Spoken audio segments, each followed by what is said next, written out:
How to become a scientist.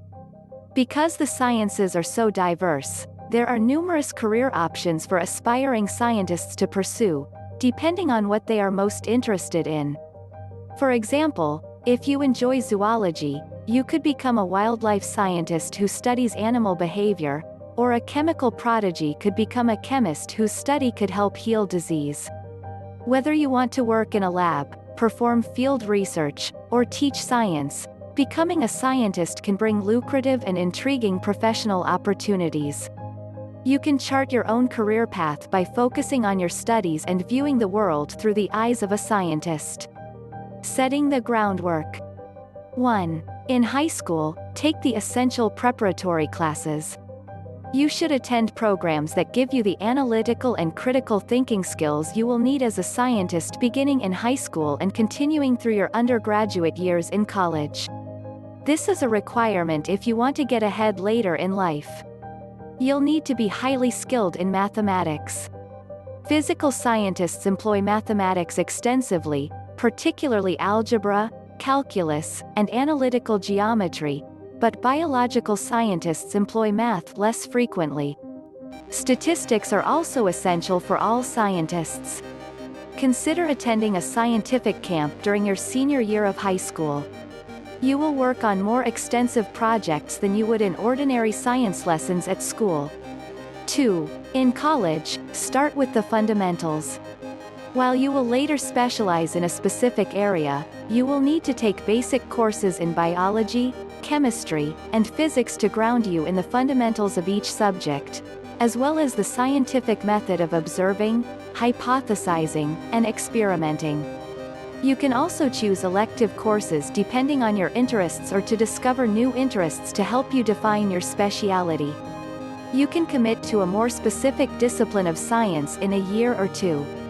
Knowledge of 1 or 2 foreign languages may also be advantageous. This enables you to rate earlier scientific papers that have not yet been translated into English.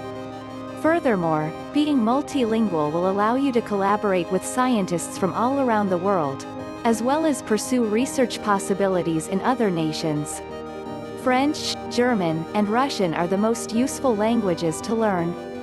3. Declare a major in a subject that interests you. Declare a major in a more specific branch of science after you've gotten your feet wet and are familiar with the paths this job could take you. Planetary? Medical? Psychological? Geneticist? Agricultural? If you like, or if your college's paucity of possibilities requires it, you can postpone declaring something more particular until later, aka grad school. A general major, such as chemistry, is also acceptable. 4. Get a college internship. It's best to start networking and working as soon as feasible. Contact one of your instructors about an internship. You may also be able to have your name attached with a work published by your team. This will provide you with applied lab experience, which will be useful when applying to graduate school and looking for jobs after graduation. It demonstrates that you've been taking college seriously and understand what's required of you.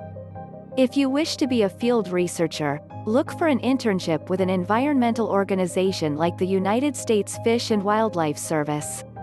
5. Improve your writing abilities. As a scientist, you'll also need to be able to write well in order to acquire research grants and publish your findings in scientific journals.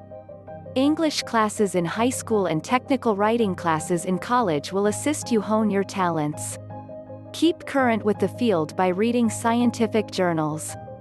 In time, you'll find yourself in those journals. Examine their work for organization and the fundamentals of a solid scientific paper. Getting a higher education. 1. Attend graduate school. While some commercial and industrial employment are open to college graduates with a bachelor's degree, most scientists have a master's degree and, more often, a PhD. Graduate programs emphasize original research and the development of new theories, as well as collaboration with a professor or other scientists and the use of cutting-edge technology. Most graduate programs are at least 4 years long, and may be longer depending on the nature of the research. At this point, you must declare a specialty, something that significantly narrows the field and helps you to concentrate. As a result, your work will be more distinctive, and your field of competition will be narrower. 2. You can get a research internship almost any place. In graduate school, you'll need to look for a research internship in your field of study. The number of professors working on something that speaks to you is likely to be tiny, which means you'll have to look elsewhere. Your lecturers and your institution in general will be invaluable resources in determining which internships are available and where they are located. Utilize all of the contacts you've made to find something that is a perfect fit for you. 3. Take part in a postdoctoral program. Postdoctoral programs provide additional instruction in whatever scientific specialty you've selected. Originally 2 years long, these programs are now at least 4 years long, and maybe longer, depending on the topic of study and other variables. In addition, you'll be pursuing postdoctoral research for the next 3 years or so. Scientists typically complete 4 years of undergrad, 5 years of higher education, and 3 years of research, for a total of 12 years of training. After you finish your undergraduate degree, you'll most likely be offered a stipend or a paycheck to help you through the rest of your training. 4. Keep your information current. Throughout your decade or more of study, and your career, it's a good idea to stay current in your profession and adjacent fields by attending conferences and reading peer-reviewed journals. Science is continually evolving, and you could be left behind in the blink of an eye. You'll learn to know all the names in these journals in smaller fields, and some big ones. Reading them will inform you of who you should approach for research assistance or favors when the time comes. 5. Continue your research and look for full-time employment. Scientists are constantly working on a new topic or idea. This is a given no matter how far up the career ladder you are. However, you will most likely require employment following your postdoctoral research. Here are a few examples of basic opportunities. A scientific instructor. This one is quite self-explanatory and does not usually necessitate advanced education, depending on the level you want to teach. Education credits are also required in various regions and occupations. A scientist who conducts clinical research. Many scientists work for a large corporation or the government. To begin, you would be a clinical research associate. You would work on clinical trials of new drugs, for example. You would collect data and monitor procedures to ensure that everything is in accordance with protocol. Then you get to do analysis on whatever topic you're currently working on, produce products, like as vaccinations, and occasionally even consult with patients, clinicians, or technicians regarding laboratory processes. A university professor. Many scientists hope to become professors and gain tenure at some point in their careers. It's a well-paying career with employment security, and you get to make a difference in the lives of many others. However, keep in mind that it may take decades to arrive. Having the mindset. 1.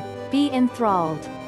Scientists become scientists because they are fundamentally inquisitive about the world around them and how the things in it work. This curiosity drives children to examine the how and why of what they perceive, even if the investigation takes years to complete. Curiosity is paired with the ability to reject preconceived conceptions and be open to fresh ideas. Frequently, an early hypothesis is not supported by the data of subsequent observations and experiments and must be amended or discarded. 2. Be patient as you work your way up the career ladder. As briefly mentioned above, becoming a scientist is a lengthy process. There are few jobs that take as long as this one. Even after you've completed your degree, you'll need to conduct research.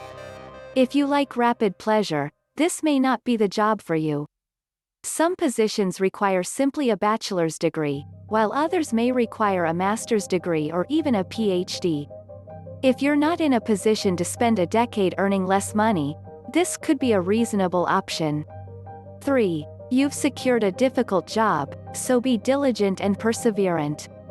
According to one source, taking IQ, quantitative skills, and working hours into consideration, careers in science are the lowest compensated in the US. This means that due to the long road to success, you won't be living lavishly for a while. Things will be difficult for a time. You'll also be meeting deadlines, not always being able to set your own hours, and working whenever your boss tells you to. All of this adds up to make it a challenging profession to continue with. 4. Have a strong desire to learn new things all the time. Every scientist's primary goal is to get knowledge. You'll always be learning, whether it's through peer-reviewed publications, seminars, or attempting to get oneself published. Does this sound like your typical Tuesday? Then you are most likely built of the correct material. 5. Be patient, pay attention, and think beyond the box. No scientist's work is completed in a single day, week, month, or even year. In many circumstances, such as clinical trials, results will not be available for years. This can be extremely unsatisfying. Patience is required of a skilled scientist. Observation skills are also required. During those years of waiting for results, you must continually be on the lookout for even the slightest changes in what you anticipate to see. At all times, your eye must be focused and ready. Consider Newton's apple falling on his head or Archimedes diving into his tub and displacing water as examples of thinking outside the box. Most people would dismiss these incidents as insignificant, but these men saw something different, something no one else was seeing at the time. To advance human understanding, you must think differently. Thanks for watching. Now you know how to become a scientist. Follow your dreams.